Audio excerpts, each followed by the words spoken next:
Ya, kita mulai aja ya sekarang ya. Oke. Udah pernah nyisir ini? Pak Hendro, maaf.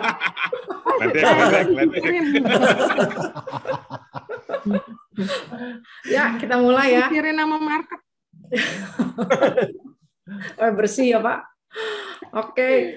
Selamat sore Bapak Ibu peserta webinar sore ini. Kali ini kita mulai ya acara hari ini. Kita udah berapa bulan nih nggak ketemuan sama grup-grup saham ini ya. Mungkin kalau yang baru pernah lihat, nanti bisa lihat di video sebelumnya. Kita biasa rutin, saya pengen ini 3 bulan sekali, tapi kemarin ada acara jadi kelewat ya. Nah ini mungkin kita persilakan para narasumber memperkenalkan diri dan menyapa peserta ya. Kita panggil Sis Rita Effendi dulu. Ini selebnya pasar modal. Ini kalau news semua kita dapatnya dari Sis Rita ya. Ayo Sis, silakan. Halo teman-teman semua, selamat sore, salam sehat, semoga kita selalu cuan. Saya adalah equity sales dari salah satu broker asing, di mana saya juga memiliki komunitas saham untuk edukasi teman-teman. Jadi di komunitas kita adalah weekdays kita trading, weekend kita edukasi. Jadi we know what we buy. Jadi kita tahu yang kita beli itu apa. Jadi kita selalu belajar entah itu fundamental, technical, atau mempelajari emiten tersebut. Mungkin kurang lebih kayak gitu aja, singkat aja pengenalan dari saya. Oke, thank you Sis Rita. Selanjutnya Pak Hendro, Pak, silakan Pak. The Traders ya. Thank you GVP. Assalamualaikum warahmatullahi wabarakatuh. Selamat sore teman-teman.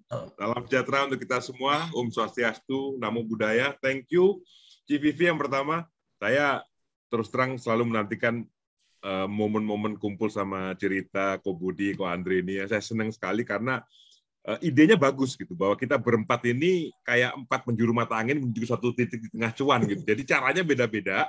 Teman-teman, saya bilang tadi pagi di grup The Traders tadi pagi, kebetulan karena lagi seneng gitu ya. Kalau lagi seneng, saya seneng sharing lama gitu ya. Jadi tadi pagi saya bilang bahwa kalau sore nanti nonton. Kenapa? Karena 4 ini cara atau 4 mata angin yang berbeda nyari cuan, tapi ya ujungnya dapat cuan gitu. Jadi jangan terlalu takut untuk wah caranya gimana? Enggak. Justru ke hari ini tuh kita kumpul ini, teman-teman dengerin cara saya, cara Ko Andre, cara Ko Budi, cara Cerita, gimana caranya. Nah, itu cocokin dengan profil teman-teman. Mana yang paling cocok, paling pas, paling nyaman, baru Anda dalamin. Kan kita bisa cerita dari masing-masing nanti ya, masing-masing pendekatannya. Nanti yang belum ketemu kira-kira saya ngapain ya gitu. Nah, itu forum ini menurut saya paling menarik gitu. Ini idenya CVV keren banget ini, bahwa ngumpulin 4 orang dengan pendekatan yang berbeda supaya orang bisa belajar. Oh ternyata caranya nggak cuma pakai garis-garis gambar ya gitu kan.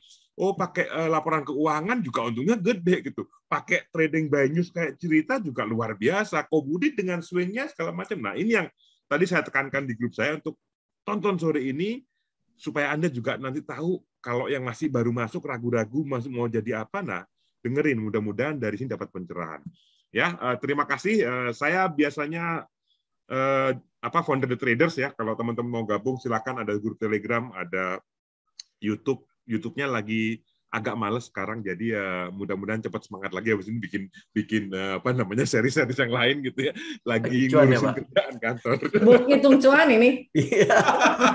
Itu ketawanya enak pisan. Kemudian ada IG-nya, jadi silakan aja kalau mau gabung feel free. Saya pasti tiap hari ada di sana, meskipun mungkin nggak sepanjang hari, tapi saya selalu menyempatkan untuk menyapa dan kita diskusi di sana. Thank you, itu dulu GV. Terima kasih. Oke, terima kasih Pak Hendro. Nah ini kan ada pepatah ya, banyak jalan menuju Roma, ini banyak jalan menuju cuan ya. Kalau film silat ibaratnya ini satu dari Shaolin, satu Butong Pai, satu Amei, satu Gobi, semua punya jurus andalan, semua jagoannya punya gitu kan. Jadi kita jadilah jagoan di bidang kita masing-masing ya. Ya selanjutnya Ko Budi, silakan Ko Budi. Ya, sore teman-teman. Saya Budi, mungkin teman-teman kenalnya dengan Dia Budi ya. Saya punya grup Telegram juga. Sekarang udah ganti jadi channel ya, karena banyak sekali fraud yang itu ya, member-member juga yang komplain ke saya tiba-tiba digunakan untuk menarik membernya ke grup yang nggak jelas, tiba-tiba ditawarin ini segala macam. Makanya yang grup yang diskusi itu saya tutup, saya pindahin ke channel ya, jadi kayak cerita jadinya hanya satu arah saja. Itu di Liao Budi Back to Basic Trading. Kemudian saya juga ada grup lagi YouTube channel di Minds Trading Institute. Itu aja. Di situ ya saya share apa yang bisa saya bagikan buat teman-teman tentang trading pasti. Oke. Thank you. Thank you Ko Budi. Nah, ini saya gambarin singkat ya. Kalau Pak Hendro ini trader, jadi pakai jurus cepat ini ya. Dagang TikTok bolak-balik, kadang cepat, kadang swing ya Pak. Gayanya seperti itu. Jangan suruh lihat jauh aja pokoknya, deket-deket aja lah gitu. Nah, jangan kelamaan gitu ya Pak. Nah, ini yang seneng pendek-pendek. Nah ini Hendro. Nah kalau yang news ini triggernya di Sisrita semua nih. Semua kita dapat kebanyakan dari Sisrita semua, trading by news. Nah kalau yang mindset, psikologi, yang swing, yang kalem-kalem, trader kalem, ini Ko Budi. Nah kalau yang buat fundamental, valuasi yang nggak sempat lihat layar, yang cuma mau beli, simpen berdasarkan valuasi. Nah ini dari Andre Lukito, Investor Akademi Indonesia. Silakan Andre. Oke, siap. Selamat sore nih Pak Hendro, Cirita, Ko Budi, Civivi. Waduh, seperti biasa nih, kadang-kadang saya merasa minder di sini. Aduh, lihat suhu ini semua. Saya juga follow masing-masing ininya nih. Kadang-kadang saya juga belajar banyak ya dari Cirita. Ini newsnya juga keren-keren ya. Aduh, seperti yang biasa nih. Paling cepat, paling update, dan paling berbobot ya kalau kita sebut tuh ya. Kalau dari Pak Hendro sendiri ini belajar banyak tentang trader ya Pak ya. Saya sendiri pun terus terang Pak nggak ngerti-ngerti Pak. Saya belajar teknikal Pak. Nah, kalau Ko Budi ini sama nih ya. Jadi saya juga nggak paham soal teknikal, tapi dari Ko Budi juga ini menariknya ada fundamentalnya. Jadi saya sedikit bisa mengikuti lah yang Ko Budi ya. Oke. Ya, selamat sore teman-teman semua ya. Jadi mudah-mudahan nanti kita bisa sharing, bisa berbagi apapun yang kita miliki dan bisa mungkin menjadi cuan ya buat Bapak Ibu semua gitu kan. Nah, kalau saya sendiri pribadi memang lebih ke fundamental pendekatannya. Bapak Ibu sekali bisa belajar juga bersama saya nanti di IAI ya, di Telegram kita dari Telegram saya ada di @IAI Bandung. Kalau YouTube channelnya ada di Investor Akademi Indonesia. Ya, Instagramnya Investor Akademi IDN. Ya gitu aja mungkin Ci. Thank you. Oke, thank you Andre. Thank you semua ya. Nah ini sekarang kita mulai ya. Saya mau interogasi ini dari 4 orang ini. Pertama urutannya dari Sisrita. Menurut Sisrita, kondisi market saat ini kayak gimana sih gambaran secara umumnya gitu? Oke, kondisi market saat ini ya, secara teknikal kemarin itu bagus karena dia berhasil break dari 6115, di mana berapa lama terakhir itu sebulan atau 2 bulan terakhir itu kayak di sideways ya, break nggak mau, udah berapa kali ya, 13 kali apa 12 kali mencoba break dan ternyata gagal. Tapi kemarin Kamis berhasil ngebreak walaupun Jumatnya agak koreksi tipis ya, jadi 6203, tapi itu masih oke.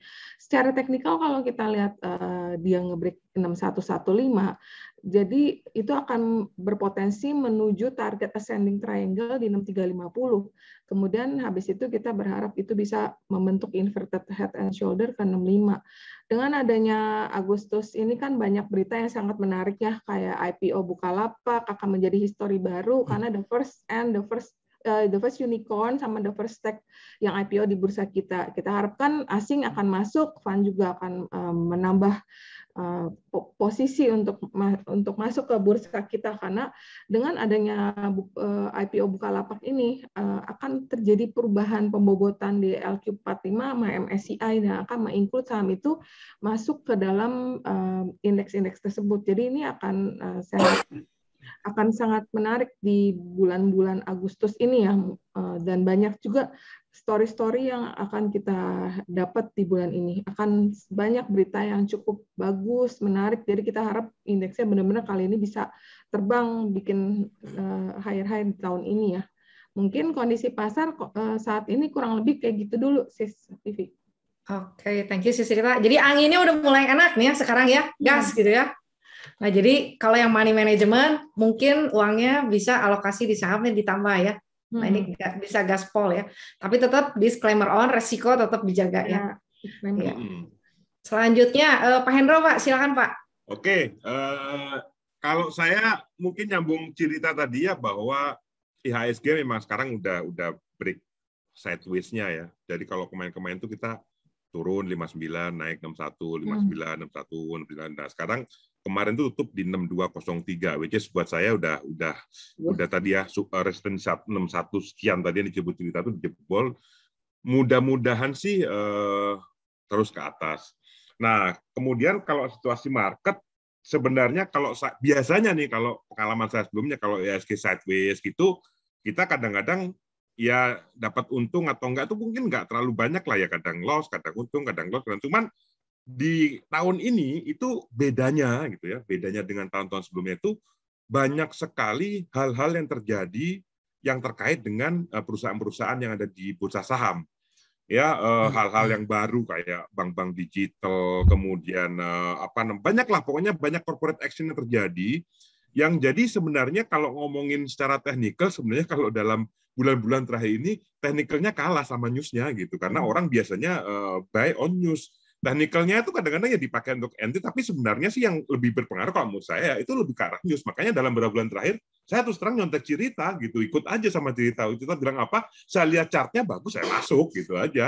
Jadi beberapa stock pick saya yang di grup itu ya memang saya ambil dengan apa yang terjadi sekarang, karena ya memang ya harus kayak gitu sebenarnya ya. Kalau teman-teman mau jadi fast trader kayak saya, itu ya follow where the money's go gitu loh. Jadi duit lari kemana Anda ikut ke sana. Jangan main yang nggak ada duitnya sekarang, yang sepi-sepi kayak properti, kayak batu bara, ya sawit. Ngapain gitu di sana? Kalau kita sebagai trader tuh harus lincah, harus fleksibel gitu. Jadi kalau mau ada yang kita tahu nih sekarang apa yang jalan. Digitalan sampai dibilang, Pak, kapan Pak ada sawit digital gitu ya, batubara digital supaya jalan gitu ya.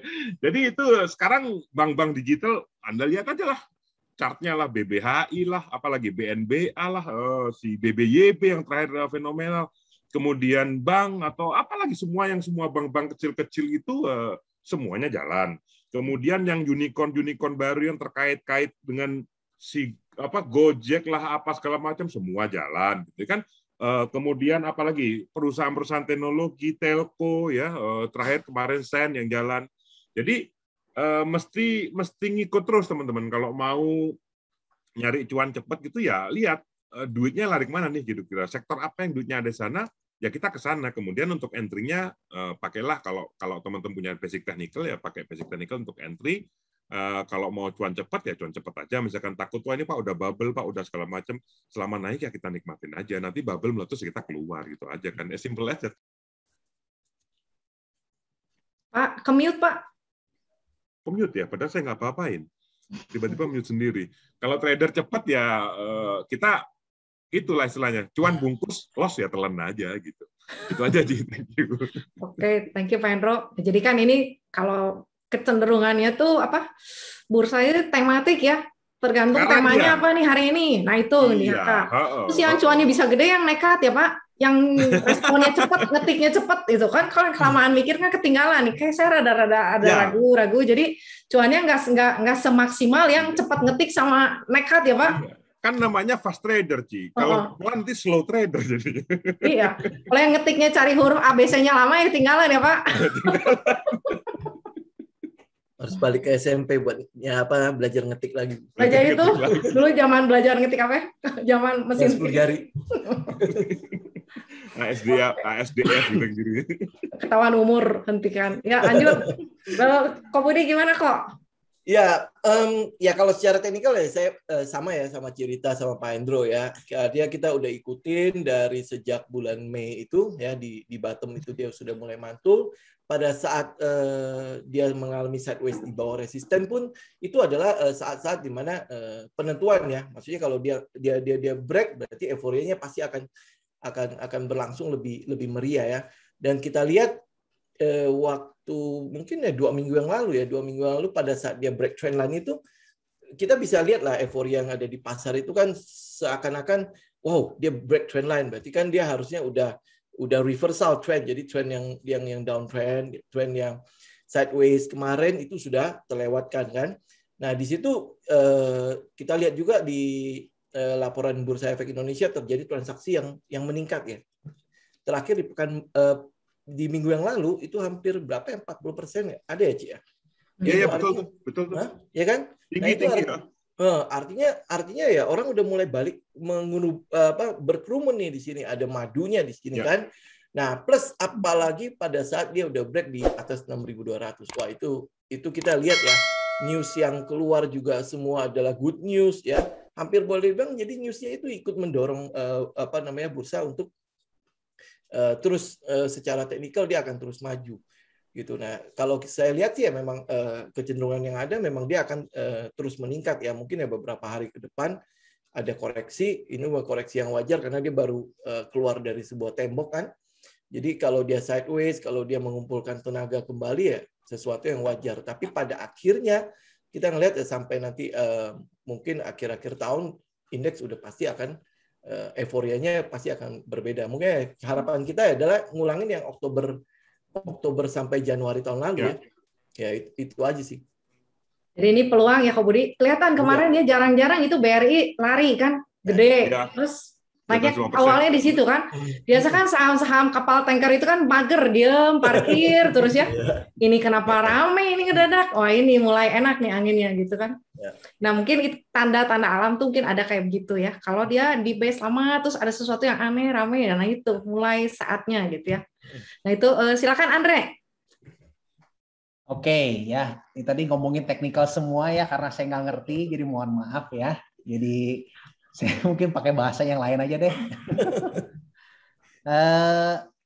Kalau dari Indonesia, IHSG sendiri, saya mungkin berikan aplaus dulu nih ke IHSG ya, IHSG lagi ke ekonomi Indonesia, bahwa ekonomi Indonesia saat ini sudah resmi keluar dari resesi ya kita ya. Dan itu kita berikan selamat juga ya ke Indonesia. Kita GDP-nya tuh termasuk yang tertinggi ya dalam sepanjang sejarah dan juga sekitar 7% ya mungkin ya. Dan termasuk growth-nya sangat baik sekali ya. Nah ini pertanda yang sangat baik sih saya pikir ya, mungkin untuk kita masuk mulai ngelihat bahwa market kita sudah mulai pulih. Nah, terkait di internasionalnya, mungkin di US sendiri kemarin isu-isu tapering yang zaman kemarin tuh lagi isu santer, sekarang sudah mulai agak mereda. Nah, meredanya kenapa? Karena terkait ekonomi yang memang sudah PMI-nya nggak terlalu tinggi lagi, ya agak sedang-sedang aja, tetap ekspansi di Amerika.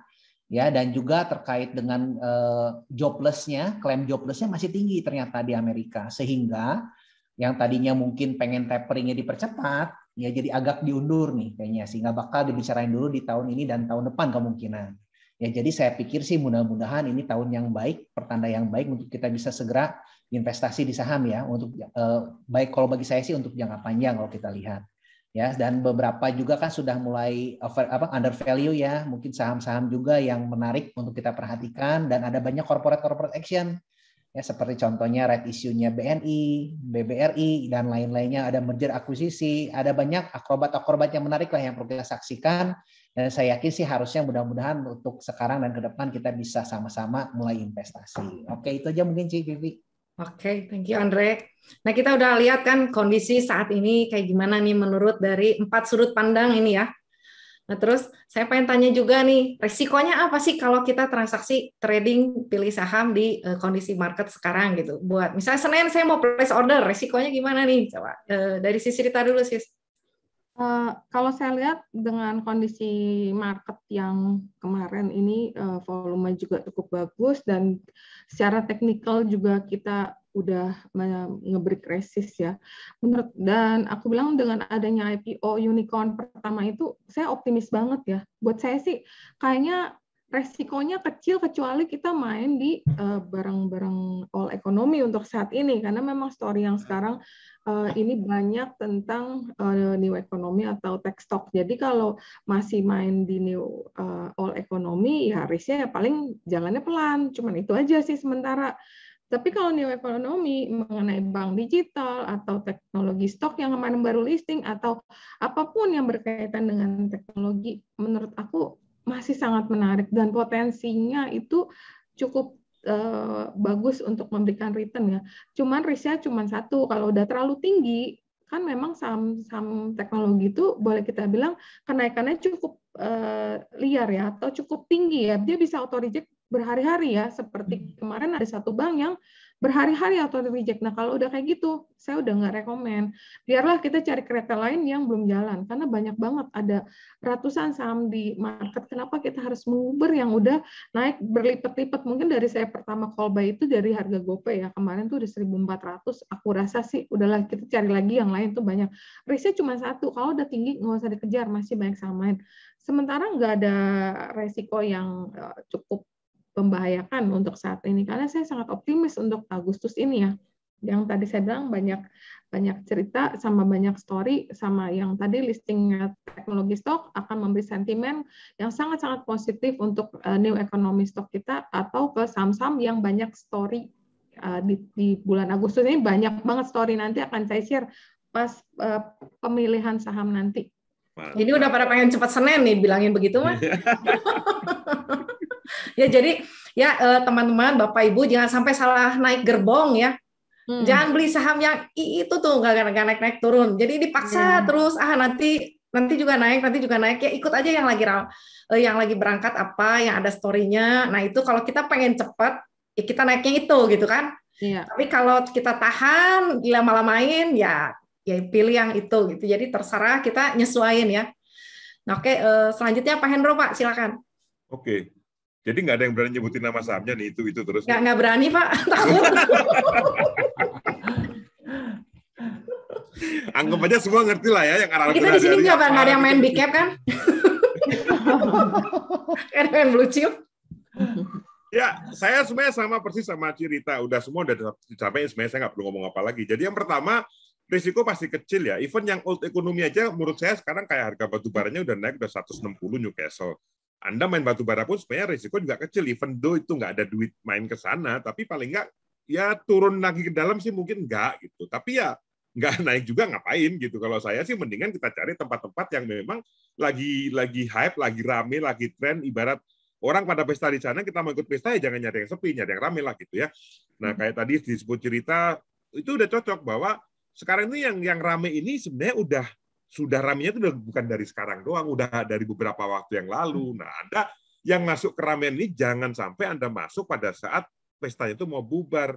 Nah, itu biasanya di situ kalau saya sih dengan technical saya bisa lihat mana yang udah overbought, mana yang udah oversell segala macam itu kita bisa lihat dari situ. Teman-teman kalau yang nggak tahu ya mesti belajar gitu ya. Jangan terlalu terus mengandalkan orang lain. Cerita beli apa, ikut apa. Saya beli apa, ikut. Kadang-kadang saya ada pertanyaan, Pak, Bapak masih pegang nggak saham ini gitu. Lah, terus kalau saya masih pegang kenapa? Kalau saya udah jual kenapa gitu. Terus itu yang diinfoin berapa bulan yang lalu gitu ya Pak? Udah kemana?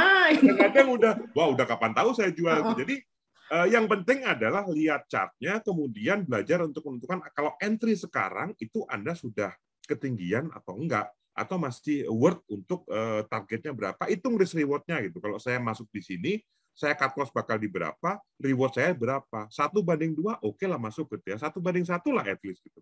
Cuman secara umum, apalagi sekarang ya pada saat indeks baru break dari sideways-nya, menurut saya sih risiko saat ini cukup kecil. Cuman ya jangan digas terus pakai all margin juga ya.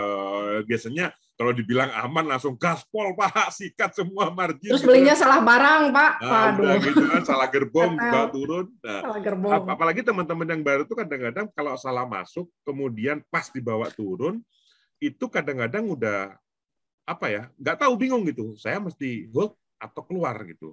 Padahal mungkin koreksinya koreksi sehat, dia salah masuk sedikit misalkan. Nah itu biasanya mereka kalau pas gitu nggak apa-apa, masih mantul deh. Tapi kadang-kadang pada saat pas puncak, kata dia yang bank disebut oleh Cinta tadi, misalkan di atas kemudian disiram, koreksinya kan pasti bakal dalam. Nah itu apakah Anda kuat nahanin mental kalau misalkan nunggu naik lagi? Itu aja sih sebenarnya.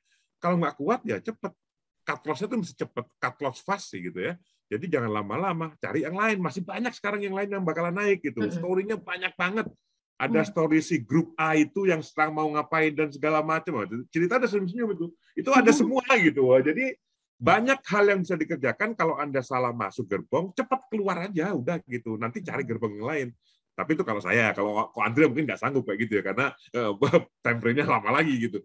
Tapi ya makanya cocokin dengan risk profile Anda gitu. Kalau mau benar trader, masuk gerbong salah, keluar aja. Gerbong yang lain masih banyak yang mau jalan, tenang aja gitu. Nggak usah khawatir. Itu aja sih, Cip. Oke, thank you ya Pak. Nah, jadi mungkin sebelum mengambil posisi, kita siapin plan-nya. Jangan ngarep pasti naik gitu ya. Kalau balik arah, kita ngapain gitu? Siap nggak? Kalau memang plan-nya mau average down, masuk bertahap, ya nggak apa-apa. Tapi kalau plan di awalnya cut loss 5, jadi mundur 10, jadi 15, jadi 20. Nah, kan kadang gitu kan, mundur dalam, cut loss, mantul. Ya. Nah, gitu. Nah, mungkin selanjutnya, Ko Budi, kok silakan kok. Ya, kalau ngomongin resiko ya, mungkin resikonya adalah gini, saking banyaknya stock pick, kita resikonya adalah pusing milih yang mana. Itu ya. Kalau milih semua jadi supermarket porto kita. Itu yang terjadi pada saat market sedang bullish ya. Teman-teman mau pindah dari ini yang kita alami di minggu yang lalu ya. Dari satu saham keluar pindah ke yang lain itu bisa langsung rotasinya itu bisa langsung hijau. Ya, itu beda kan waktu kalau pasar lagi bullish, pasar lagi sideways, kita mau rotasi aja ngeri-ngeri ya. Ini kalau gua rotasi dia turun atau gimana ya. Tapi kalau waktu saham market lagi bullish begini, memang resikonya adalah ya kita kesulitan memilih saham yang terlalu banyak ini. Nah, yang jadi resiko buat saya adalah pilihannya itu adalah portonya menjadi supermarket. Nah, porto menjadi supermarket itu yang akhirnya kan keuntungan kita terbagi-bagi. Ya, nah di sini mungkin saya mau ingatkan adalah soal money management, soal risk managementnya. Kalau position sizing yang nggak jelas, pilih sebuah saham, dia walaupun dia naik 100%, 200%, tapi cuma sedikit doang yang kita dapat, ya percuma juga. Ya, di pasar yang bullish ini jangan sampai ketinggalan lah kesempatan untuk mendapatkan keuntungan ya, karena kan market tidak selamanya memberikan kita keuntungan kan. Nah, ini market sudah jelas-jelas bullish dari trendline udah break, dari resisten udah break ya, dia udah dalam keadaan yang siap. Kita udah lihat demand uang yang masuk ke dalam bursa juga udah banyak banget ya kan. Nah, jadi risk management teman-teman mesti perhatikan ya. Tadi cerita bilang, Pak Hendro bilang kan, kalau saham yang sudah naik terlalu tinggi ya jangan dikejar. Kan tugas kita sebagai trader harusnya mengumpulkan. Jadi maksudnya melakukan akumulasi. Jangan sampai dia udah naik tinggi kita kejar juga. Itu kan ya istilah saya kan jadi kayak mengejar truk yang sedang lari ya. Itu kan mustahil banget kita bisa stopin. Ya toh? Nah, jadi itu yang mungkin teman-teman mesti ingat selalu, yaitu risk management. Sekarang ARB mungkin cuma 7%. Kita memang dimanjakan untuk itu ya. Tetapi masalahnya adalah itu tidak akan selamanya ada. Nah, kalau sampai trader memasukkan itu ke dalam mindset, dan ini udah berlangsung setahun lebih loh, ARB yang 7%. Saya pikir ya, mungkin sudah ada, oh ini saham sudah arah, berarti kan 25%, 35% untuk mencapai ke titik nol yang mungkin masih bisa berapa kali ARB, nggak apa-apa lah. Nah, itu yang mungkin itu adalah sebuah resiko yang mungkin saya harus katakan sekarang mulai timbul. Risk management itu disampingkan. Gitu. Nah, orang trader menjadi tidak waspada di mana saya harus exit. Tadi Pak Endo bilang kan, di mana saya harus exit. Ini mungkin agak menjadi sesuatu yang dikesampingkan. Jadi pokoknya udah technical murni, tapi risk management kita udah nggak lihat. Terus habis itu kalau udah cuan sedikit dia cepat-cepat lepas. Habis itu begitu rugi dia hold. Nah, itu kan kebalik banget ya. Gitu. Jadi itu mungkin akan menjadi sebuah resiko yang timbul di pasar saat ini, di mana memang kita dimanjakan dengan ARB yang cuma 7% ya maksimal. Terus habis itu kedua, potensi dari market yang bullish ini adalah stock pick yang cukup banyak. Ya, nah jangan sampai tersebar. Nah, position sizing di sini itu perlu diperhatikan banget. Kalau misalnya teman-teman tidak memperhatikan position sizing, ya berarti dapat sini secuil, sini secuil, ya akhirnya ujung-ujungnya kan nggak puas lah, market bullish gitu ya, tapi kok porto saya cuma begitu-gitu aja gitu ya. Paling itu aja sih resiko yang ada di lapangan kalau saya lihat. Oke, thank you kok. Jadi mungkin kita mesti fokus ya ke beberapa saham pemenang kita. Jadi pemenang di hold, yang rugi cepat-cepat ditinggalin. Jadi kalau untung tuh kita mesti bisa baca ini masih bisa naik nggak sih gitu. Dan ini potensinya naik berapa puluh persen, nggak tahu berapa persen, baru 1 digit udah dikeluarin gitu kan. Jadi mungkin pinter-pinter kayak gitu ya kok. Oke, ya lanjut Andre, silakan Andre. Ya, tergantung resiko ya Ci ya. Ya. Oke. Resikonya ya. Gimana menurut kamu? Ya resikonya sih kalau nggak beli sih gigit jari aja Ci nanti Ci. Tinggalan cuan ya. Oke, bercanda. Ini bullish kelas ya. berat ini. Terus. Ya kalau nggak beli kan nggak cuan kan ya Ci ya. Gitu kan gigit jari. Nah jadi kalau saya sendiri sih ngelihat resiko sekarang memang masih ada di COVID ya. Tapi pemerintah sangat serius. Kita apresiasi pemerintah saat ini sudah menangani salah satu dengan vaksinasi yang digenjot ya terus ya. Dan hasil yang tadinya mungkin ini bisa sangat tinggi, jumlahnya saya nggak tahu tepatnya berapa, tapi kemungkinan besar sampai tahun depan semester kedua itu bisa hampir 50-60% ke atas tuh ya targetnya. Wah luar biasa sekali gitu kan untuk vaksinasi ini. Nah kita apresiasi untuk pemerintah ya untuk mengenjot, biarpun angka COVID sekarang masih tinggi nih, angka hari ini tuh masih hampir ke 40.000 ya kalau nggak salah tuh ya, 39.000-an sekian. Kemarin ya. Segitu, hari ini belum kayaknya ya. Hari ini belum ya? Oh kemarin ya, oke. Kemarin nah, segitu. Jadi masih cukup tinggi, tapi kita berdoa saja ya sambil berjalan juga saya yakin akan semakin pulih ya karena rumah sakit pun juga semakin nggak terlalu padat ya kalau kita lihat. Nah, saya setuju dengan cerita Pak Hendro ya tadi bahwa dikatakan ada namanya tuh yang hype kalau kita bicara.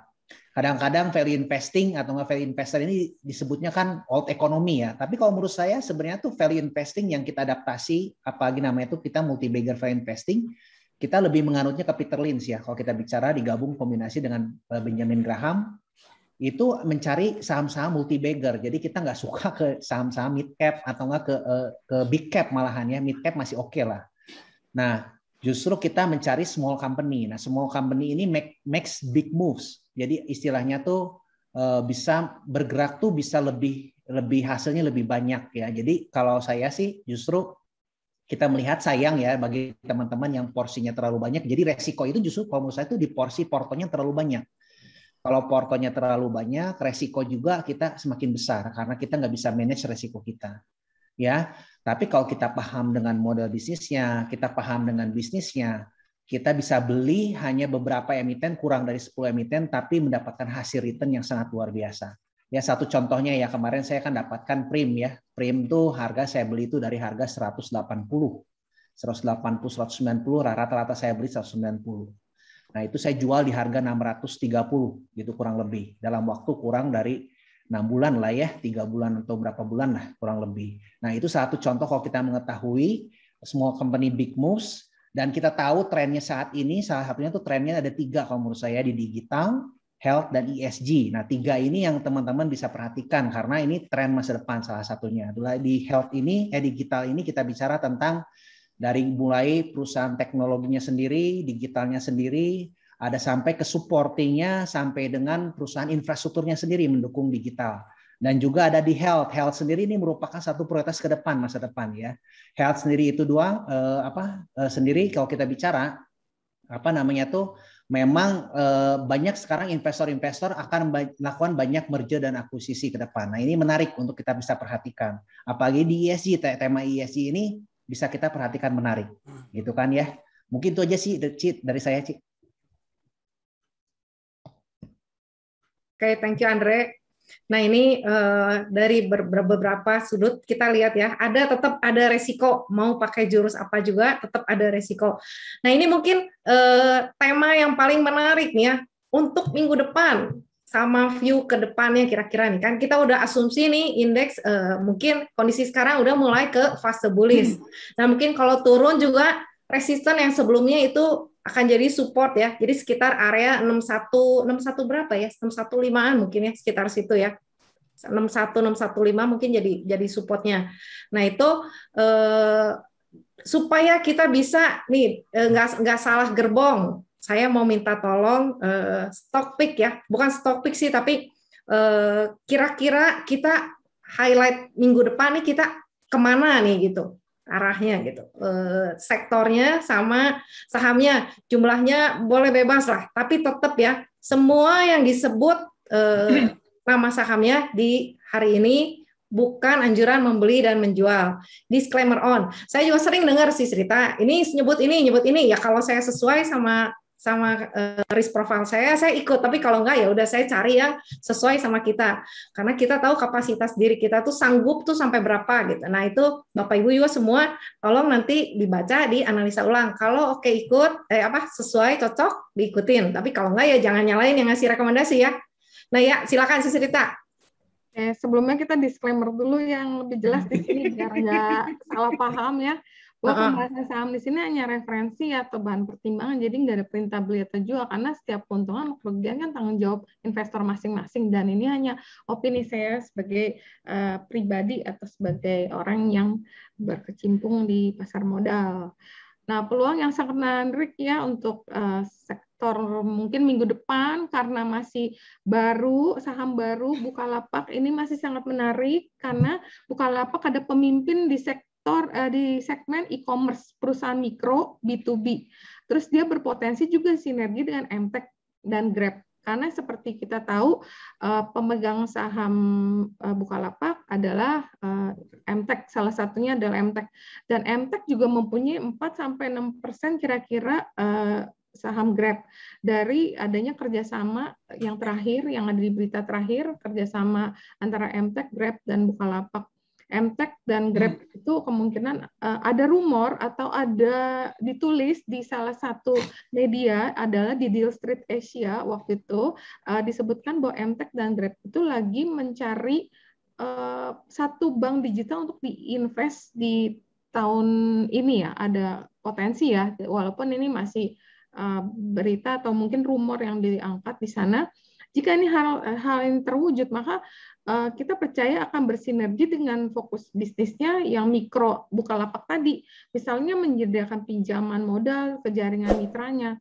Terus kalau misalnya sampai itu terjadi, itu akan menawarkan aset yang sangat menarik untuk Bukalapak ya, karena fee-based income-nya juga akan naik. Seperti kita tahu, habis IPO kemarin per tanggal 6, Bukalapak juga akan mendapat 21,7 triliun dana segar untuk pertumbuhan jangka panjangnya untuk memperkuat dia punya kekuatan di first mover di e-commerce mikro B2B.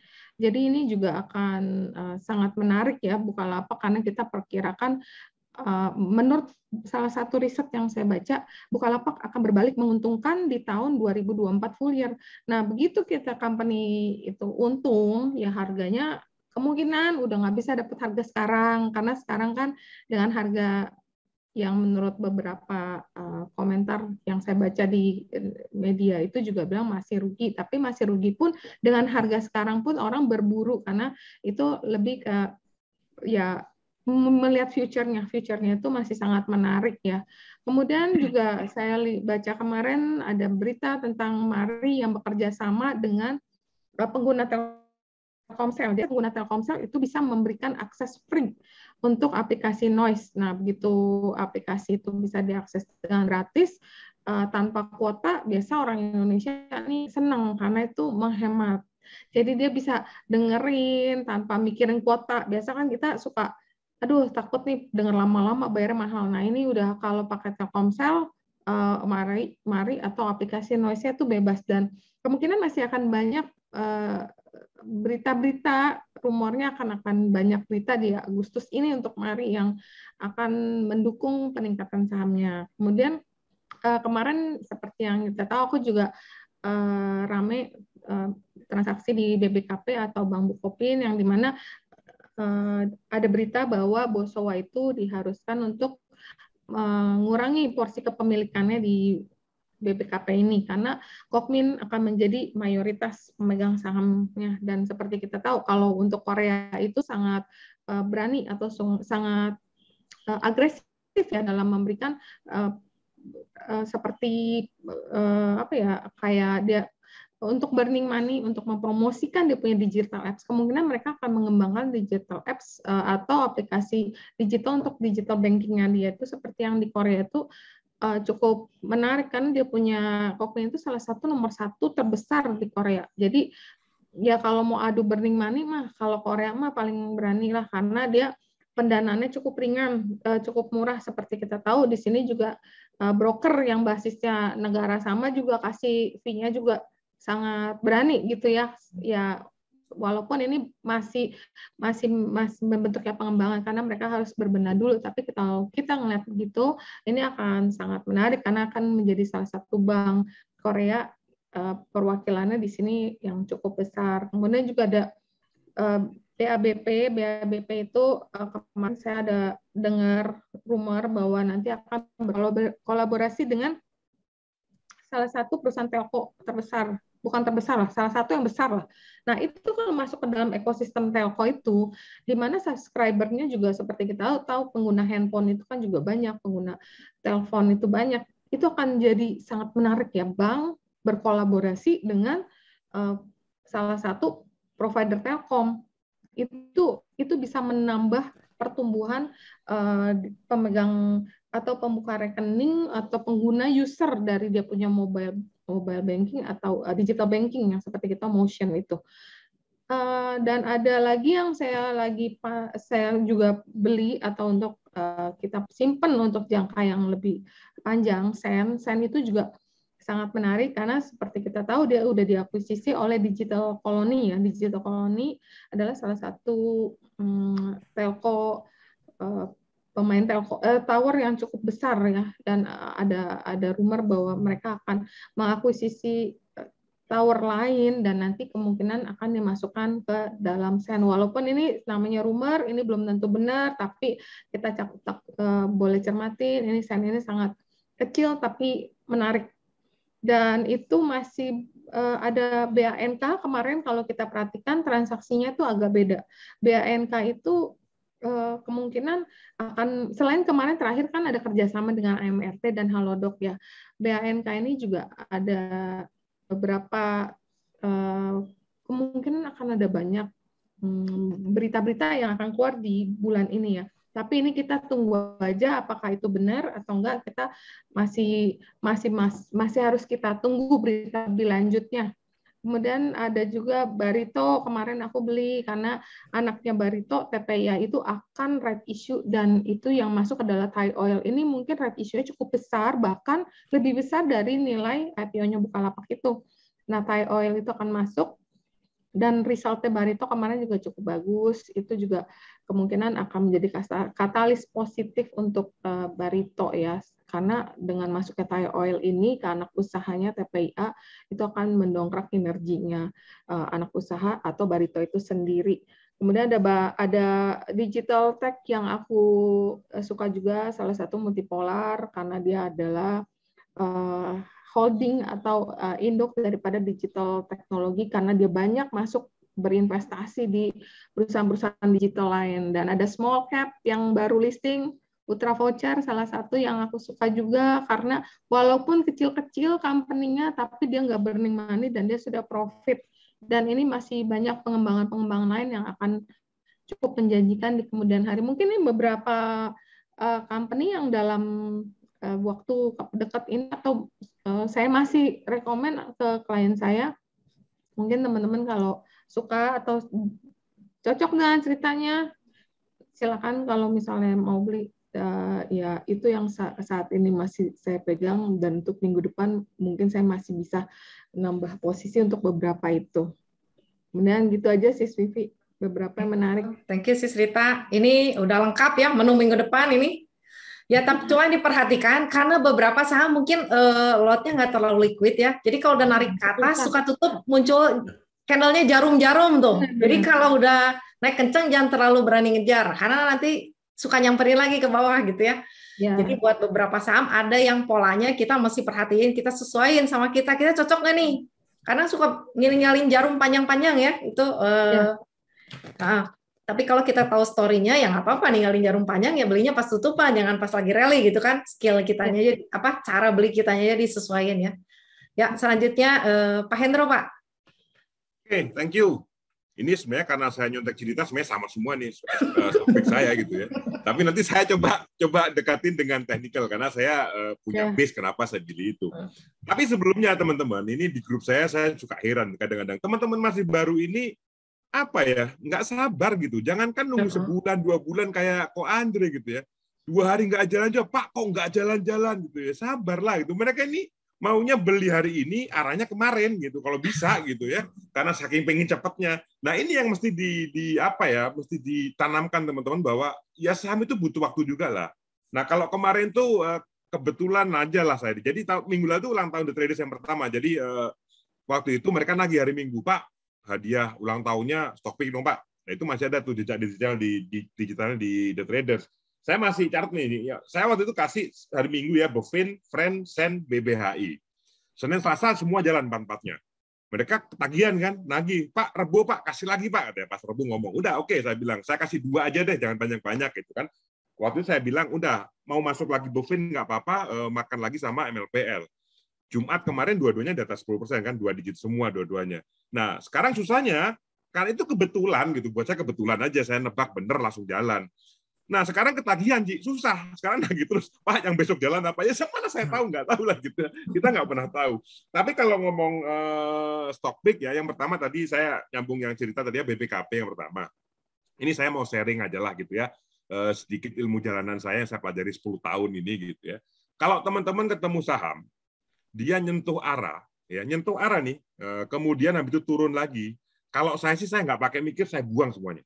Jadi waktu hari Kamis itu kan Rebo arah dia bareng Sen, saya masih ingat. Kamisnya dia nyentuh arah, kemudian dia balik ke bawah.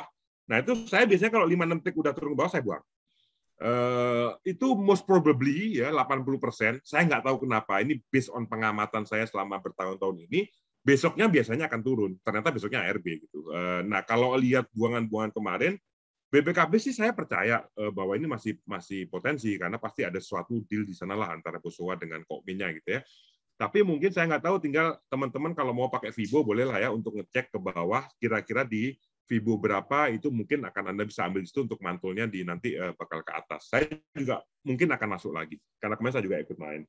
BPKP, kemudian Sen, ini andalan saya nih. Sen ini terus terang sama cerita.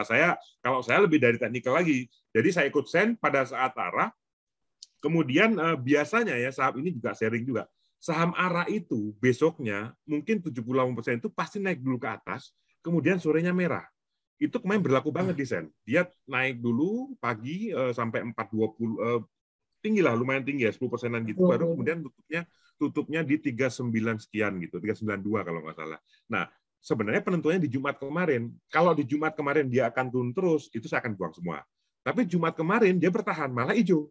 Nah, ini sih menurut saya sih good sign bahwa minggu depan kemungkinan sih bakal jalan lagi.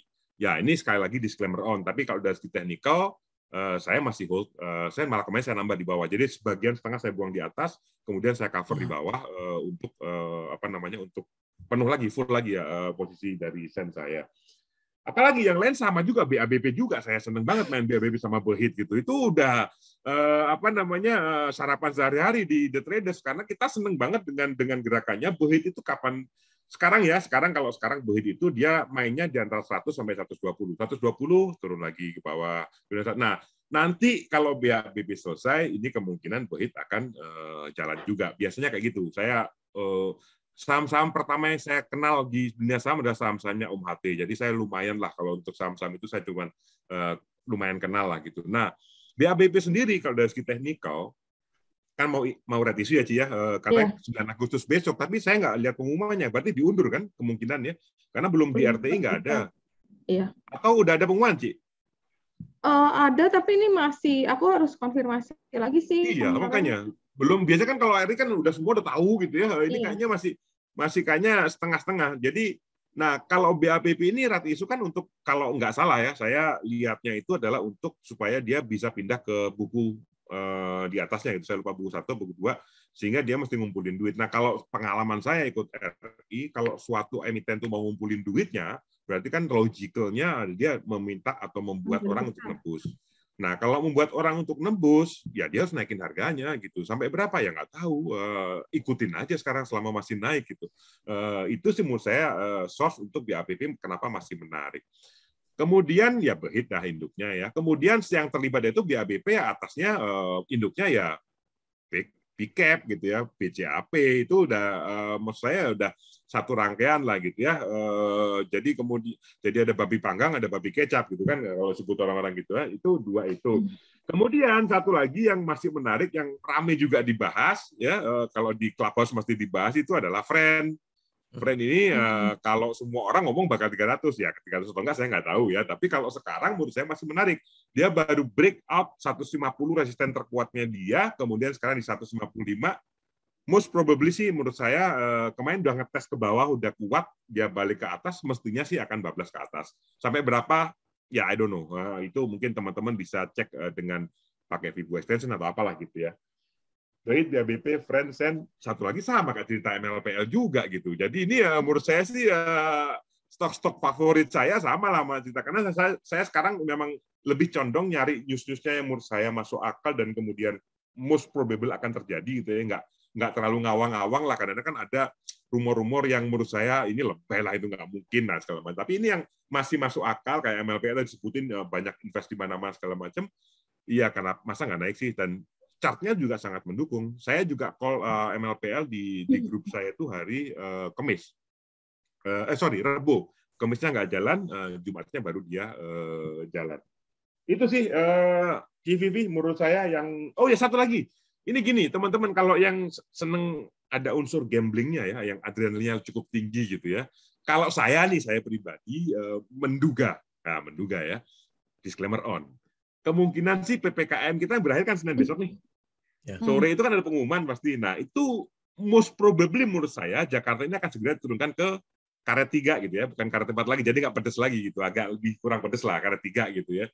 Nah, ini kalau ke karet 3 kemudian mall dibuka, ya you know lah waktu itu ya, saya nggak perlu ngajarin, Anda tahu lah saham-saham apa yang akan menarik di sana dan segala macam. Semua sekarang di dasar semua. Kalau mau ambil resiko sedikit, kalau nggak jalan buang gitu ya, silahkanlah Anda cari saham-saham properti yang mall itu, siapa tahu kayak 2000 kemarin. Anda cek aja 2020 begitu pengumuman mall dibuka, apa terjadi sama saham-saham itu? Ya, itu aja. Thank you GVV. Oke, thank you Pak Hendro. Jadi kita bisa belajar ya, ini kejadiannya apa dulu, gimana responnya, sekarang gimana gitu ya Pak. Ya, terus kan mereka lagi always repeat itself. Ya, terus udah low risk kan, dekat-dekat support ya Pak. Oh ya, udah di bawah semua, udah glosor selokan semua udah. Itu yang saham musuh corona itu ya. Pak Hendro, mungkin balik arah. Pak Hendro nggak perhatiin yang di dalam ekosistemnya grup tadi Pak HT. Itu ada satu tadi aku lupa sebut, MSIN Pak. Oh ya. Ya. Kemarin dia baru rilis LK juga kan Ci, labanya gila juga itu. Iya, dia terus masuk bisnis e-sport loh Pak. E-sport itu kenceng loh. Dan itu potensi banget sih. Setuju. Nah itu tambahin satu lagi tuh sama Cita. Benar, saya setuju sama Cita. MSIN itu luar biasa itu. Jadi sekarang ini grupnya Om HT itu lagi naik lah ya. Jadi teman-teman jangan sampai jangan karena selama ini benci dengan terkocok-kocok kemudian loss terus. Nah, sekarang jangan sampai pas naik nggak ikut gitu. Kalau saya sih gitu. Jadi makin benci nanti. benci dan cinta kan tipis, Pak. Di sini nggak boleh benci, nggak boleh cinta. Kan ini ya, sama semua. Yang penting yang baik itu yang ngasih cuan ya. Nah, itu kan yang mungkin dia kecenderungannya memang ke yang new economy ya, yang ke proyeksi ke depan, yang story-nya ramai, yang lagi hype gitu ya. Jadi pada naik semua gitu. Ya, mungkin selanjutnya Kok Budi kok, silakan kok. Ya, kalau saya karena saya nggak trading cepat ya, kita mengumpulkan ya. Jadi kita melihat technical itu lebih ke arah memang saham-saham yang baru mau mulai kembali naik ya. Jadi kalau misalnya yang sudah hype, sekali lagi mungkin ya kita udah ketinggalan. Jadi teman-teman masih bisa menyesuaikan lah ya dengan apa namanya, dengan gaya trading teman-teman ya. Kalau misalnya mau trading cepat ya berarti cerita Pak Hendro ya. Tapi kalau misalnya tipikal saya itu bukanlah trading yang cepat. Jadi makanya saya juga tidak menyiapkan untuk saham-saham yang buat minggu depan. Tapi teman-teman bisa perhatikan ya, beberapa saham ini saya akan kasih yang big cap, sama ada beberapa saham yang di second liner. Jadi secara teknikal kita ngelihat pertama adalah ICBP. Ya, ICBP mungkin ya waktu yang di sebelumnya kan kita udah sempat sounding juga ya yang di market update yang sebelumnya ada di sekitar supportnya di sekitar 8.200-an sampai 8.000 kan, dia sempat tembus ke bawah, tapi kan sekarang udah posisi mantul ya. Nah, kita ngelihat adalah dari teknikalnya dan dari pola yang ada ya, itu sudah terjadi akumulasi yang dilakukan di sana ya. Nah, buat kita ya, satu kita ngelihat adalah indeks harga saham gabungan sudah mulai bullish ya. Nah, sudah mulai bullish. Nah, potensi untuk saham-saham big cap ini dikejar kembali itu cukup besar. Ya, makanya saya rekomendasi yang satu ya adalah ICBP. Secara fundamental ya kita tahu lah, selama Indomie masih disukai di Indonesia ya sudah, ICBP tetap masih akan ada peluang untuk menaikkan pendapatannya. Ya, itu satu. Nah, kedua adalah saham semen. Saham semen adalah saham INTP. Selama ini kan kita berpikir dengan konstruksi tidak jalan, selama ini dengan adanya PPKM dan lain sebagainya ya, mungkin akan menghambat pendapatannya mereka. Ternyata kan di saham-saham semen ini laporan keuangan Q2-nya itu menghasilkan sesuatu yang cukup menarik di sana kan. Nah, secara teknikal juga kita masih melihat ada pantulan di sana. Memang untuk INTP ini ya, saya pilih adalah INTP. Jadi kalau misalnya yang lain ya teman-teman silakan lihat teknikalnya ya. Nah, yang saya pilih adalah INTP. Nah, INTP akan jauh lebih aman ya teman-teman. Sebenarnya udah bisa mulai cicil dari sekarang. Apalagi kalau dia sampai bisa koreksi ya.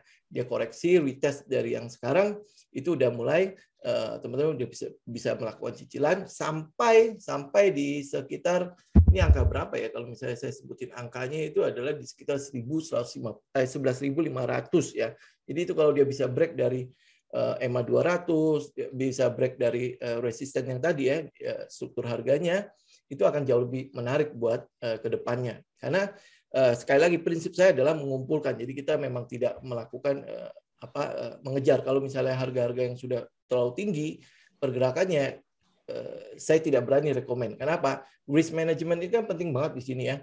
Jadi daripada kejar terus habis itu nyangkutnya di pucuk, begitu dia turun, ternyata itu pullback, teman-teman keluar lagi, sayang banget gitu. Malah psikologinya malah terganggu, jadi akhirnya membenci trading, padahal di sini bisa menghasilkan. Oke, nah itu adalah dua saham big cap, ICBP sama INTP, teman-teman bisa perhatikan itu. Nah, untuk saham-saham yang tadi yang Pak Endro bilang, kemungkinan besar hari Senin ini PPKM kemungkinan akan diturunkan levelnya, terutama untuk Jakarta. Dan kemungkinan untuk kota-kota besar itu harusnya udah mulai turun. Untuk Jawa Bali lah, kita lihat potensi penurunan kasus di Jawa Bali itu udah mulai turun, yang meningkatkan di luar Jawa Bali kan. Nah, kita ngelihat itu pertama. Kedua adalah ini laporan dari Gubernur DKI ya. Kalau vaksinasi di DKI sudah mencapai 91,1%. Ya, benar ya? Saya lupa ya data. Betul. Kurang lebih segitu ya. Nah, itu adalah vaksin yang pertama. Nah, sedangkan yang sudah sudah mendapatkan 2 kali vaksin itu sudah 30% lebih ya Pak, kalau misalnya. Nah, itu udah pasti akan menurunkan level PPKM. Nah, kalau level PPKM turun ya, berarti kan mal-mal ya pada udah boleh dibuka kan. Tapi saya tidak ke arah saham-saham mal. Tapi yang saya mau incar itu adalah saham satu ini, MAPI.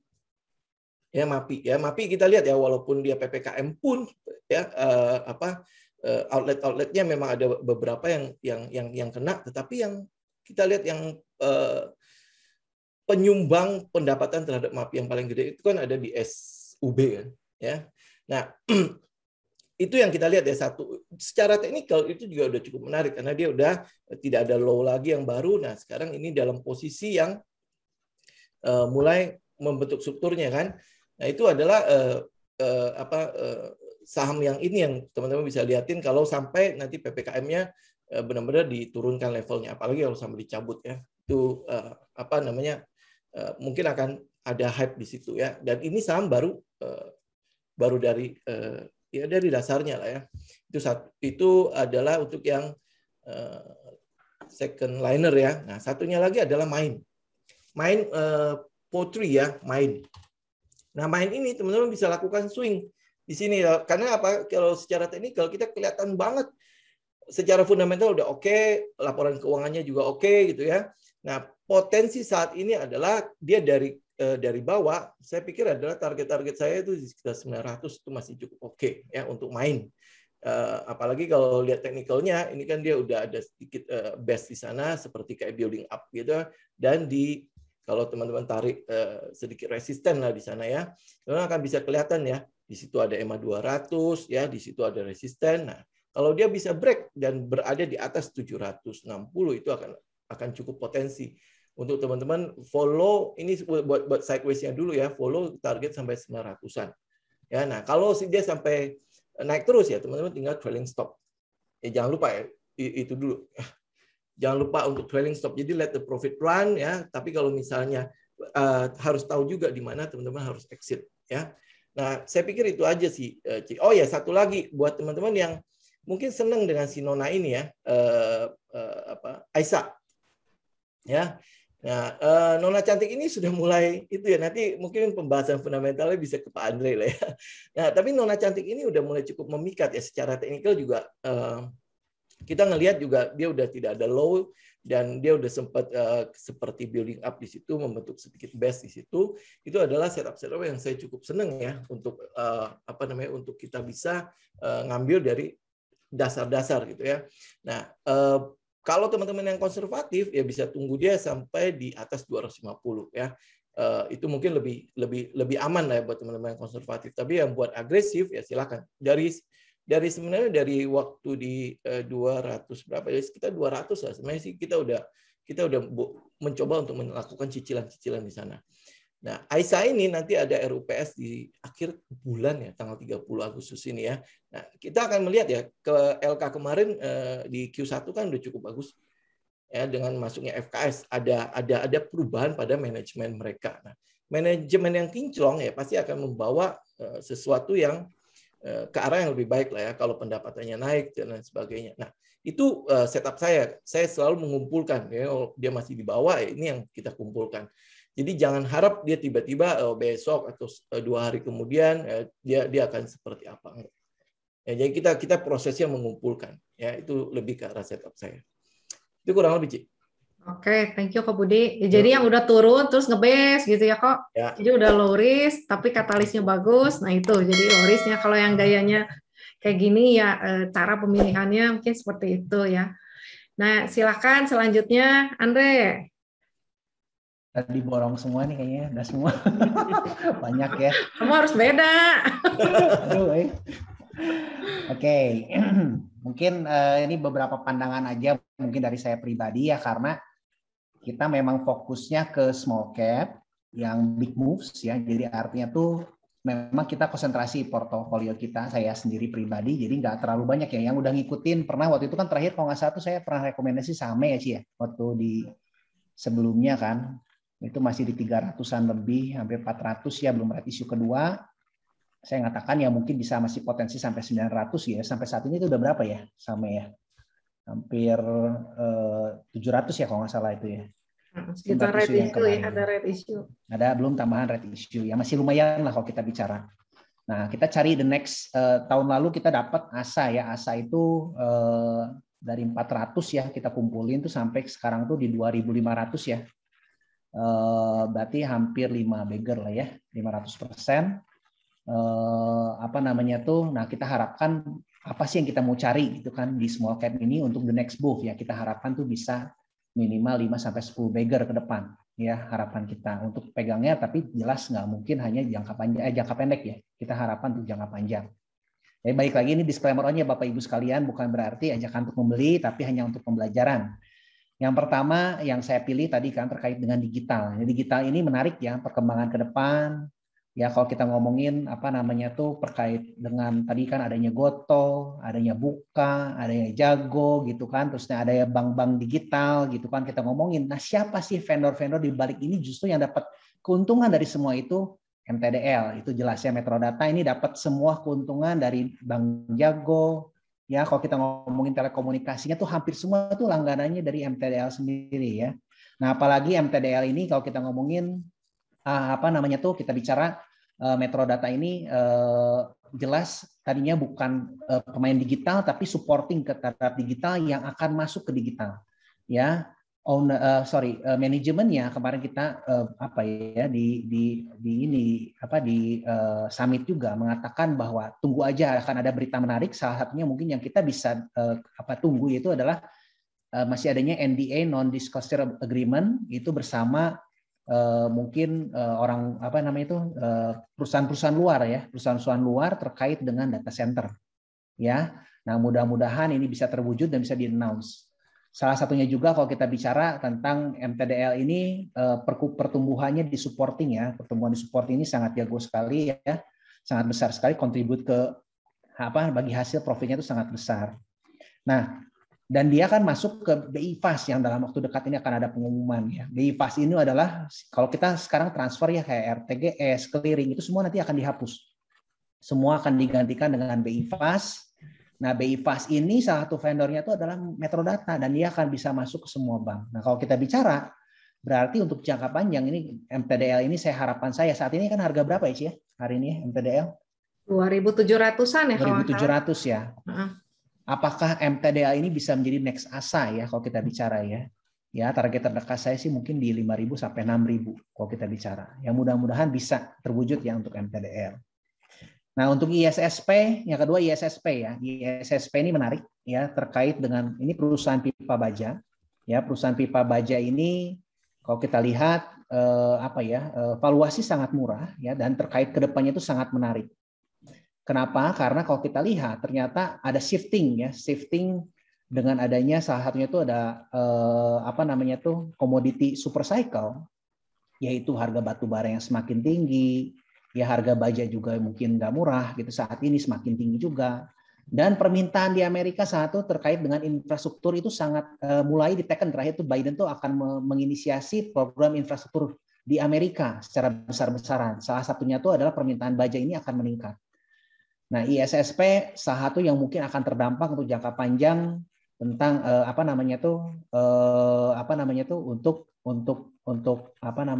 melihat perkembangan ISSP ke depan ya untuk di revenue sendiri ya. Nah, ISSP sendiri menarik ya karena kan si orang dalamnya juga sendiri terus mengumpulkan.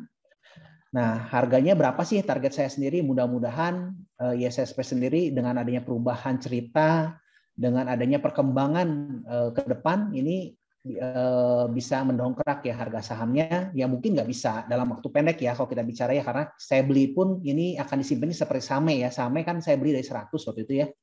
Dan saat ini kan di harganya sekitar 600-an sampai 700 kalau nggak salah 600-an ya Maret isu ya belum ya. Nah itu kalau kita bicara untuk jangka panjang lah menengah panjang lah 1 sampai 3 tahun mudah-mudahan bisa sampai ke 900 untuk ISSP ya. Nah terus yang ketiga ya tadi kan Kobudi tentang MAPI-nya. Kalau saya senang di mapanya ya, mapanya ini anak perusahaannya MAPI ya kalau kita lihat terkait dengan sport ya ada kalau kita ngelihat Sport Station ya. Terus kita ngelihat juga kan toko-toko olahraga yang ada di Indonesia yang jualan Nike, Reebok, ya Adidas gitu kan, Skechers itu semua kan di tangannya MAPA ya kalau kita lihat. Nah MAPA ini apa yang menarik? Jelas satu kan terkait dengan PPKM yang dilonggarkan di akhir tahun, kita lihat di kuartal keduanya juga MAPA segitu ada dilonggarkan itu langsung melejit ya, artinya itu labanya juga langsung melejit dan harganya sangat murah sekarang, secara valuasi sangat murah. Dan yang paling menarik kita lihat ada story ya, story lagi nih. Saya ngikutin cerita nih storytelling ya ikutan sekarang ya. Jadi kalau ngomongin story itu pasti cerita saya kebayangnya ya. Nah story ini ke depan kalau kita lihat MAPA, dia akan saat ini dia serius menggarap di Thailand, Vietnam dan Filipina. Nah pertanyaannya bisnis mereka baru mulai di sana dan persaingannya seperti apa kalau kita perhatikan? Ini peluang bagus untuk MAPA sendiri untuk bisa menguasai nggak cuma hanya di Indonesia. Nah pertanyaannya apakah ini akan jadi next asa juga? Nah, akan benar-benar berkembang jadi sangat hebat nggak cuma dari harga sahamnya yang tadi saat ini cuma 1.000 berapa ya? 1.800 gitu. 1.800 ya. Udah mulai naik tuh dari 1.600-an. Oke. Saya juga baru ngumpulinnya di 1.600-an ya 1.500-1.600 ya. Itu bisa menjadi 8.000-an mungkin. Ya, pertanyaannya kalau menurut saya sih masih bisa kita menarik ya untuk kita simak ke depannya. Ya, untuk MAPA sendiri ya. Sangat murah ya kalau menurut saya. Ingat ya, small company makes big moves ya. Jadi ini menarik untuk MAPA sendiri. Untuk IPCC yang terakhir yang berikutnya IPCC ini. Nah, IPCC ini apakah akan menjadi next BRIS? Kalau kita lihat ya kan BRIS kemarin kita kan pernah koleksi juga ya dari 300 turun ke 150, rata-rata saya sih 250 itu sampai ke hampir berapa ya tahun lalu? Saya nggak paling tinggi sih jualnya ke 4.000 ada sih ya mungkin ya 3.000 atau 4.000. Hampir 3.000 lebih ya kalau salah. 3.000 lebih dalam kurang lebih setahun. Nah untuk IPCC ini apakah akan menjadi next BRIS? Kemarin kita baru ketemu meet the CEO ya, dapat bocorannya dari CEO-nya. Pak, saya nanya kalau untuk valuasi harganya tuh yang wajarnya berapa sih? Dia nyeletuk ngomong 2.000. Nah, pertanyaannya bisa nggak nyampe ke 2.000 gitu kan kalau kita lihat. Terus berapa lama? Berapa lama gitu kan? Bukan sebulan 2 bulan kalau kita bicara ya. Nah, pertanyaannya apakah kalau kita lihat merger ini kan akan kita lihat di Agustus ini, di September ini akan segera di-announce ya, dan Oktober ini akan dirampungkan sampai dengan akhir tahun. Nah pertanyaannya merger ini kita bicara lagi, teringat lagi dengan BRIS. Nah apakah akan mengulang kejayaannya BRIS di sana? Ya bisa kita simak selanjutnya untuk IPCC sendiri ya. Dan yang terakhir nih yang menarik juga yang kita perlu lihat tentang disruptif dan health ya, disruptif inovatif nih kalau kita perhatikan ya. Disruptif, inovatif itu DGNS. DGNS itu anak usahanya BHMAS, ya Bunda Medica ya. Kalau kita lihat DGNS ini ada salah satunya itu kan Peter Tanuri, salah sebut itu dari apa namanya itu, yang dari Gojek ya, yang invest di sana ya. Kalau kita perhatikan investor Gojek juga di sana, tapi di BHMAS-nya. Nah pertanyaannya apakah menarik DGNS ini bisa nggak menjadi kalau kita lihat perkembangan kedepannya akan sangat luar biasa nggak? Ternyata DGNS ini sudah masuk ke blockchain ya kalau kita perhatikan untuk industri lab-nya. Nah ini yang menarik untuk kita perhatikan ke depan. Ya, mungkin itu aja Ci dari saya. Oke, nah ini yang aliran trader mungkin agak bingung ngedengernya ya. Nah ini kita lihat berbagai dari sudut pandang ya. Kan kita jadi bisa lihat nih kalau investor lihatnya gimana, position gimana, katalis dari yang momentum gimana, yang teknikal gimana. Nah ini disesuaikan karena buat mereka mungkin bisa jadi profit puluhan persen bahkan ratusan persen, tapi nggak semua yang ikut mereka bisa menghasilkan profit yang sama seperti mereka ya. Jadi saham yang sama mungkin ini bisa untung, yang lain mungkin bisa rugi karena yang pegangnya nggak kuat gitu, nggak sesuai karakternya. Jadi disesuaikan dengan gaya masing-masing dan ini bukan disclaimer on ya. Bukan stock pick atau anjuran membeli dan menjual. Nah ini saya satu lagi minta pendapat ya tentang mungkin Bukalapak nih langsung ditutup nih ya. Ada nggak sih target pribadi Bukalapak gitu buat masing-masing dari narasumber ini? View-nya tentang Bukalapak gimana sih gitu? Ya dari Sis Rita. Bukalapak aku target saya pribadi sama seperti target riset yang kemarin baru keluar kisaran sekitar 1.600. Itu mungkin karena secara fundamental valuasinya segitu, aku juga setuju sih. Minimal segitu, minimal. Tapi setelah nanti achieve target biasa akan adjust lagi. Oke, kayak Arto ya, dinaikin terus kita nggak tahu ya. Karena kalau digital emang begitu. Kan digital nggak lihat untung rugi mungkin. Dan nggak terbatas, dia bisa collab misalnya. Kalau digital tuh enak gitu, nanti misalnya connect ke, kayak contoh Arto, connect ke Gojek, nanti bisa connect kemana.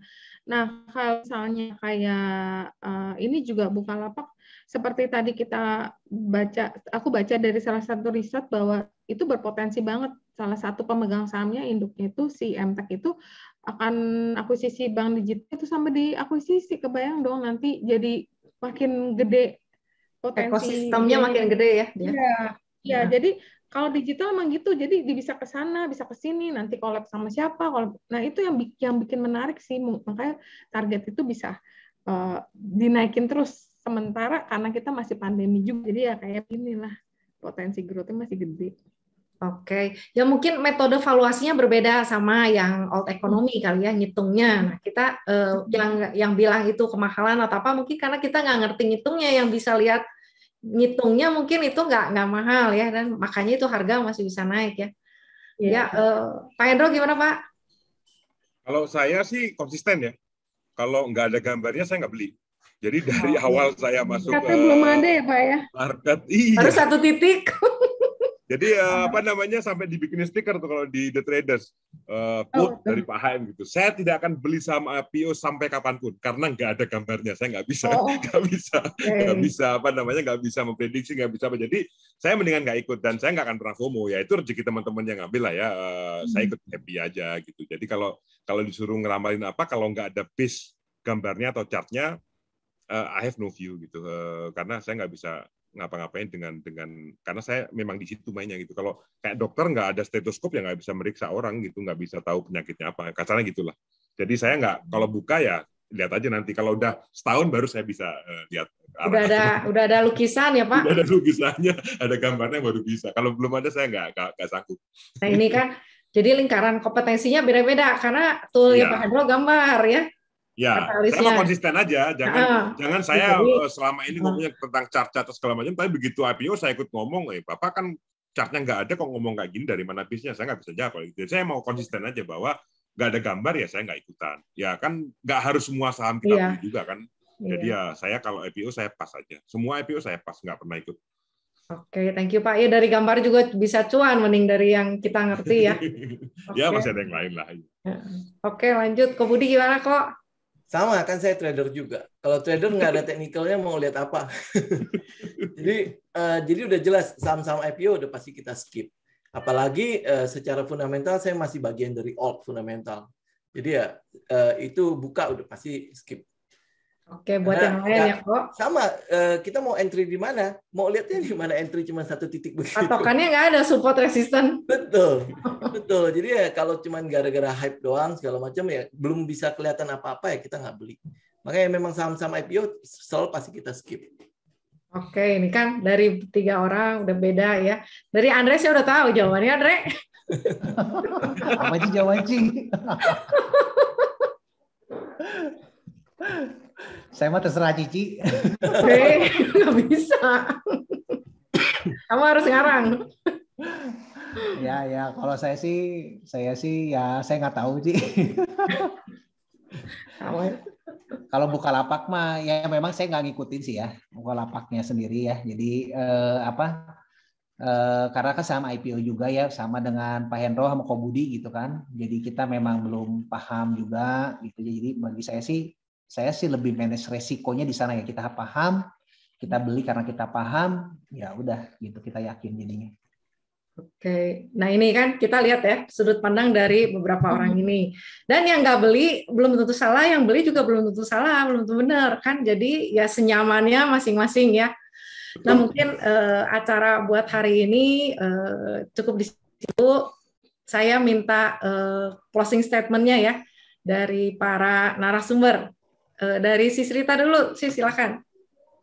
Ya, buat teman-teman, kita sebagai investor retail harus rajin-rajin ikut edukasi yang istilahnya track record-nya udah proven, kayak tempatnya Pak Hendro dengan sistem teknikal yang dia sangat konsisten, dengan tempatnya Pak Budi juga, dan Ko Andre yang fundamentalis, dan Sis Vivi kan juga sering edukasi. Itu kita harus sering-sering ikut ya, karena kita jadi bisa membuka wawasan kita. Jadi kita beli saham bukan karena ikut orang, tapi karena kita tahu, oh ini ada story-nya atau ada risetnya atau ada supported technical reason-nya. Jadi kita beli dan kita nyaman. Kalau ada kocokan misalnya dia turun, ya udah nggak apa-apa, technical aku masih aman kok, belum nyentuh support misalnya. Belum patah trennya juga, dan story-nya masih sesuai. Contoh seperti kemarin multipolar grupnya itu sempat turun banyak, dan banyak orang tuh yang sampai udah kayak takut, udah desperate. Tapi saya bilang ceritanya nggak ada yang berubah. Kalau cerita nggak ada yang berubah dan apa yang dikemukakan oleh emiten itu semua berjalan sesuai apa yang diomongin, investasi yang berjalan seperti pada umumnya, kita nggak usah takut. Nanti juga akan balik lagi. Itu biasa turun karena ada seller. Nah, pentingnya kita untuk know what we buy, karena kita ngikut edukasi, entah itu fundamental atau technical, ya bebas ya. Mending kita tahu, oh ya kita ngerti deh bahwa kita beli saham ini karena alasan ini. Ya udah, kita udah nggak takut deh kalau kayak gitu. Makanya penting banget sih buat teman-teman untuk selalu rajin, karena itu dana kalian, itu investasi kalian harus dijaga dengan baik. Dan jangan lupa level stop loss-nya memang kalau berjaga juga, karena begitu dananya tergerus tengah, biasanya tuh mentalnya tuh kayak udah ngedrop gitu loh. Karena temen aku ada yang kemarin main itu juga grup kemarin turunnya, habis itu aku suruh stop loss dulu, dia nggak mau, akhirnya sampai bawah baru. Nah, pas ngebalikinnya lagi, lain perlu waktu untuk mengembalikan. Jadi satu edukasi, kedua jaga level stop loss buat trader, kita tahu apa yang kita beli. Mungkin itu aja CPV buat teman-teman. Oke, thank you sis. Jadi kalau udah beli di ini ya, jangan dicuekin. Kita mesti dirawat itu sampai jadi dan menghasilkan sesuai apa yang kita inginkan. Tapi kalau ternyata arahnya nggak sesuai sama yang kita pengen, sesuai keinginan, kita mesti tahu mesti ngapain. Nah intinya gitu. Saya juga sering ngedengar sih insight-insight dari sini, ya. Tetap aja yang jagain mah kita, kan yang ngasih insight nggak punya kewajiban ngejagain saham kita ya. Ya, Pak Hendro gimana Pak? Iya benar. Oke, thank you. Ini ada beberapa quotes lah untuk menutup pertemuan kita hari ini ya. Jadi yang pertama, teman-teman yang masih loss, jangan putus asa, jangan patah semangat. Masih selalu ada kesempatan ke depan. Pasar nggak pernah tutup. Selalu akan ada harga saham yang naik tiap hari. Nggak pernah turun semua setiap hari, nggak ada. Gitu. Pasti ada. Sejelek pasar pasti ada. Jadi selalu ada kesempatan ke depan. Yang selama ini udah cuan terus segala macam, jangan jumawa. Karena pasar itu kadang-kadang menghukum yang paling sombong. Anda kenanya nanti bisa cukup parah gitu ya. Dan satu lagi buat teman-teman yang niat jadi trader, saya cuma ingetin aja bahwa semakin tinggi target harga Anda di suatu saham dan semakin cepat time frame Anda, risiko pun akan meningkat semakin tinggi. Itu yang kadang-kadang orang lupa, mikirnya cuma ini sampai ke berapa lama, tapi nggak dipikirin kalau turun sampai berapa. Nah, jadi selalu ada risiko di balik setiap pembelian. Kemarin saya ditanya sama seseorang, Pak, saham ABCD ini sampai ke berapa? Saya balikin tanya, kamu siap loss-nya berapa? Saya nggak mau loss, Pak, saya mau cuan aja. Ya udah, jangan beli. Mendingan taruh di tabungan aja, di deposito aja. Karena pasar itu, whenever you open the position, itu artinya kamu udah siap loss. Berapa yang Anda siap loss, itulah yang dipasang sebagai stop loss. Itu wajib kalau buat traders. Ya. Nah, kemudian semua rekomend tadi ya, teman-teman, jangan lupa, jangan ini sama lagi saya mau cerita pesannya. Your money, your responsibility. Jangan serahkan uang Anda untuk proses beli dan jualnya kepada orang lain, siapapun itu. Ya, jadi jangan tergantung orang, oh cerita beli di sini, saya ikut di sana. Pak Hendro beli di sini, saya ikut ke sana. No, decision itu harus dibuat sendiri. Make your own decision. Masukan boleh, Anda tahu dari cerita sekian, kok Andre sekian, kok Budi sekian, dan saya sekian. But the decision you have to make by yourself. Gitu. Jadi itu penting sekali, karena itu untuk belajar mengambil keputusan. Kita mungkin kadang-kadang ngasih lah, ayo masuk ke sini, harganya segini, entnya segini. Cuman kadang-kadang kan nggak semua orang juga jual, cerita jualnya di mana, nanti jual bingung juga kalau nggak ngerti decision-nya. Jadi harus mulai belajar. Loss pertama nggak apa-apa, tapi itu sebagai pelajaran. Makanya kalau untuk newbie atau pemula, saya selalu ingatkan, always start with small. Jangan gede-gede, supaya Anda tahu. Ya, your money is your responsibility. Kemudian, saya tutup hari ini mungkin dengan suatu quote dari Mark Twain ya. Bukan sesuatu yang Anda nggak tahu yang bikin Anda celaka, ya. Tapi sesuatu yang Anda tahu pasti ternyata itu salah. Nah, itu bikin lebih celaka lagi. Itu yang mungkin saya bisa sampaikan hari ini, teman-teman. Stay safe, stay healthy. Mudah-mudahan kita semua bisa melalui pandemi ini dengan selamat bersama keluarga dan semua yang di Indonesia inilah ya. Mudah-mudahan nggak ada lagi yang jatuh korban meskipun sekarang masih cukup tinggi. Sehat terus, sukses selalu, dan jangan lupa untuk bahagia. Ya, salam cuan jedok. Wassalamualaikum warahmatullahi wabarakatuh. Terima kasih, Ji. Iya, makasih Pak Hendro. Selanjutnya, Ko Budi kok, silakan kok. Ya, kalau saya sebenarnya cerita Pak Hendro sudah bicara semua ya. Sebagai trader, yang paling penting adalah bagaimana teman-teman menjaga modalnya. Ya, bagaimana teman-teman menjaga risikonya. Itu yang paling penting kan, karena itu yang akan menghabiskan uang kita. Ingat loh ya, downsize itu yang kita jaga, bukan upsize-nya. Jangan kebalik. Yang selama ini kan yang kita jaga itu upsize-nya, downsize-nya itu malah akhirnya teman-teman tahan. Jadi risk management itu penting. Mungkin teman-teman tahu, saya yakin banget di antara teman-teman yang hadir di sini pasti sudah mengenal yang namanya technical. Pasti sudah tahu di mana yang namanya support, bagaimana menggambarnya segala macam. Tetapi ada hal yang namanya risk management, dan ada hal satunya lagi adalah namanya psikologi. Teman bisa lihat lah ya, masuk mungkin you got the best price. Oh, saya masuk di 100, sekarang udah di sekitar 500, 600. Coba bayangkan ya, begitu tamak, begitu greedy muncul, ini masih akan jadi berapa? Tanpa trailing stop, tanpa risk management lagi. Lihat ya, berapa kali di dalam trading teman-teman, akhirnya cuan yang segitu besar, balik ke nol, bisa jadi ke minus. Nah, pertanyaannya kenapa? Pasti teman-teman sudah punya catatan dan sudah punya pengalaman itu.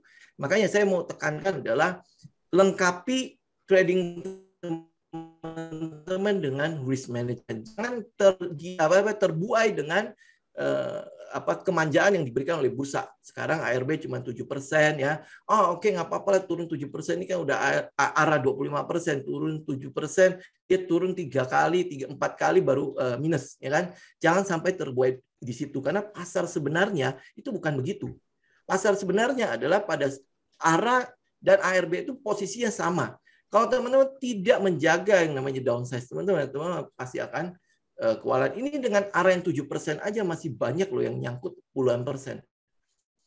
Bayang ya. Jadi mungkin yang bisa saya pesan sekali lagi adalah coba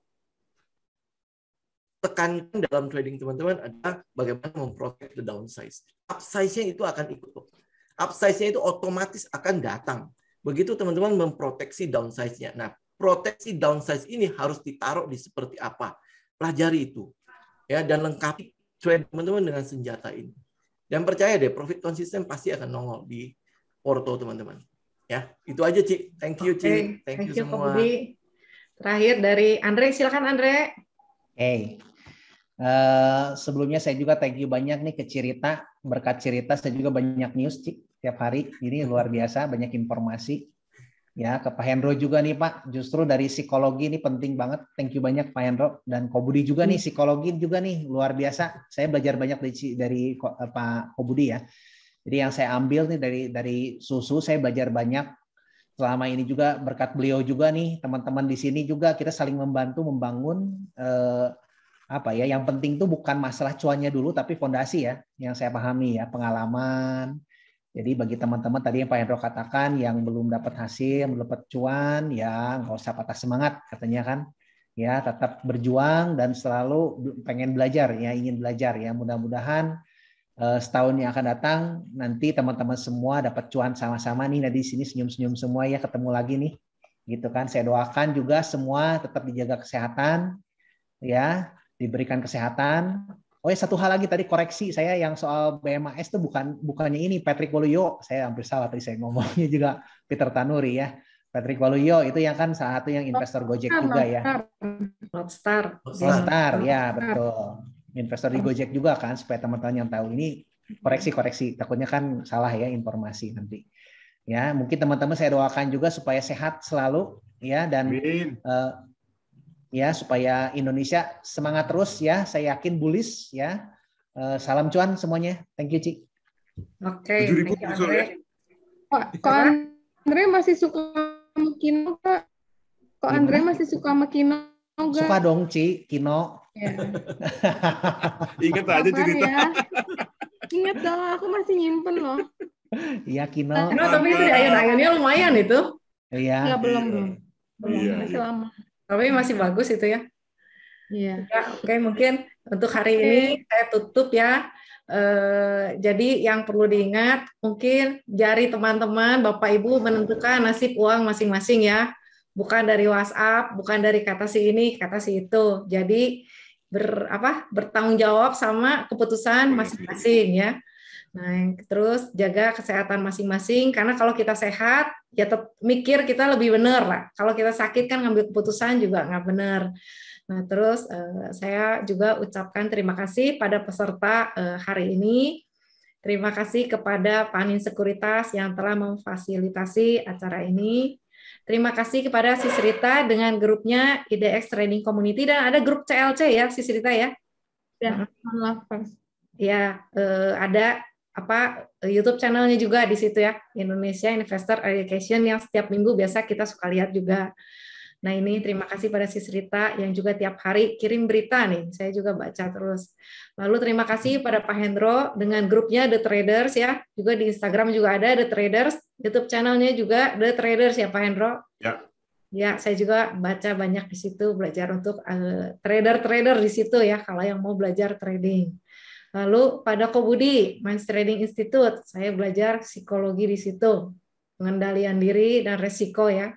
YouTube channelnya juga ada Back to Basic Trading ya Kobudi. Ya, itu tele.